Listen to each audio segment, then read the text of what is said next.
പിൻട്രസ്റ്റിൽ ഇങ്ങനെ തോന്നിക്കൊണ്ടിരിക്കുമ്പോഴാണ് ഇതേപോലുള്ളൊരു ഷേപ്പ് കണ്ടത്. അതൊരു ബോക്സിൻ്റെ ഷേപ്പായിരുന്നു കേട്ടോ. ഒന്നും നോക്കിയില്ല, അത് ചെയ്യാൻ വിചാരിച്ചു. ഇത് നമുക്കൊരു ഗിഫ്റ്റ് ഐഡിയ ഒക്കെ ആയിട്ട്, ഗിഫ്റ്റ് ബോക്സ് ഒക്കെ ആയിട്ട് നമുക്ക് ചെയ്യാൻ വേണ്ടി പറ്റും. അപ്പോൾ ഞാൻ വിചാരിച്ചു അതൊന്ന് ചെയ്യാമെന്ന്. അപ്പോൾ ഓടിപ്പോയി ഞാനതൊന്ന് ട്രേസ് ചെയ്തെടുത്തിട്ട് ഇഷ്ടമുള്ള കളറൊക്കെ ഒന്ന് അടിച്ച് വെക്കുന്നുണ്ട്.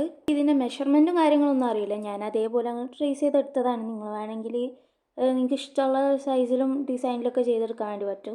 നിങ്ങളുടെ എക്സാമും കാര്യങ്ങളൊക്കെ നല്ല രീതിയിൽ പോകണമെന്ന് വിചാരിക്കുന്നത്. ഇന്നലെ എനിക്ക് വീഡിയോ ഇടാൻ കഴിയാഞ്ഞത്, ഇന്നലെ എനിക്ക് എക്സാമും കാര്യങ്ങളൊക്കെ ആയിരുന്നു കേട്ടോ. പിന്നെ പോയി വന്നപ്പോൾ ഭയങ്കര ടയേർഡായി. ഇപ്പോൾ വീഡിയോ കാര്യങ്ങളൊന്നും എടുക്കാൻ പറ്റിയിട്ടുണ്ടായിരുന്നില്ല. ഈ വീഡിയോ ഞാൻ മെനിയാന്ന് അങ്ങനെ എടുത്തു വെച്ചതായിരുന്നു, പക്ഷേ എഡിറ്റ് ചെയ്യാൻ കുറച്ച് സമയം എടുക്കുമല്ലോ. അപ്പോൾ ഇന്നാണ് എഡിറ്റ് ചെയ്യാനൊക്കെ സമയം കിട്ടിയത്. അപ്പോൾ ഇന്ന് എഡിറ്റ് ചെയ്തിട്ട് ഇന്ന് തന്നെ ഈ വീഡിയോ ഇടാൻ വിചാരിച്ചു. അങ്ങനെ ഡേസി ഫ്ലവറും കാര്യങ്ങളൊക്കെ വരച്ച് കഴിഞ്ഞിട്ട് നമുക്ക് ഇതിനൊന്ന് ബോക്സ് ആക്കി എടുക്കണം. അങ്ങനെ ചെറുപറ എന്ന് പറഞ്ഞിട്ട് സ്കെയിലൊക്കെ വെച്ചിട്ട് അങ്ങനെ ഇങ്ങനെ ആക്കിയിട്ട് ആ ഒരു ലൈനുള്ള ഭാഗത്ത് കൂടെ ഒക്കെ ഒന്ന് മടക്കി കൊടുത്തിട്ട് നമ്മളൊന്ന് ബോക്സ് ആക്കി എടുക്കുന്നുണ്ട് കേട്ടോ. നിങ്ങൾക്ക് ഇത് ഗിഫ്റ്റ് ബോക്സ് മാത്രമല്ല ആക്കാൻ വേണ്ടി പറ്റുക, നിങ്ങൾക്ക് വേണമെങ്കിൽ ഒരു ഓർഗനൈസർ എന്ന് പറയാനും പറ്റില്ല. നിങ്ങൾക്ക് ഇങ്ങനെ ടേബിൾ ഇങ്ങനെ എല്ലാവരും ചില്ലറ സാധനങ്ങൾ, ചെറിയ ചെറിയ സാധനങ്ങളൊക്കെ ഇതിൽ ഇട്ട് വെക്കാൻ വേണ്ടി പറ്റും. എക്സാമും കാര്യങ്ങളൊക്കെ ആയതുകൊണ്ട് ഇതൊന്നും ചെയ്യാനുള്ള സമയം ഉണ്ടാവില്ല എന്നറിയാം. ഇതൊരു 5 മിനിറ്റ് കൊണ്ട് ചെയ്ത് കഴിഞ്ഞ സംഭവമാണ് കേട്ടോ. അപ്പോൾ നിങ്ങളിങ്ങനെ റെസ്റ്റ് എടുക്കുന്ന സമയത്ത് തന്നെ നിങ്ങൾക്ക് ഇത് ചെയ്യാൻ വേണ്ടി പറ്റും.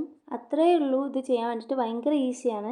ഇത് ഉണ്ടാക്കി വരുന്ന സമയത്ത് ഇത് ഇങ്ങനെ ഉണ്ടാവും എന്ന് അറിയണ്ടായിരുന്നില്ല, പക്ഷെ ഭയങ്കര ക്യൂട്ടായിട്ടുള്ള സംഭവം. ഇതിൽ എന്തിട്ട് വെക്കാന്ന് അറിയാത്തതുകൊണ്ട് ഞാൻ ഇതിൽ കുറച്ച് സ്റ്റിക്കേഴ്സും കാര്യങ്ങളൊക്കെയാണ് ഇട്ട് വെച്ചിട്ടുള്ളത്. അപ്പോൾ നിങ്ങൾക്ക് ഈ വീഡിയോ ഇഷ്ടമായിക്കണമെങ്കിൽ ലൈക്ക് ചെയ്യാനും ഷെയർ ചെയ്യാനും സബ്സ്ക്രൈബ് ചെയ്യാനും എന്തെങ്കിലുമൊക്കെ കമൻറ്റ് ചെയ്യാനും മറക്കണ്ട.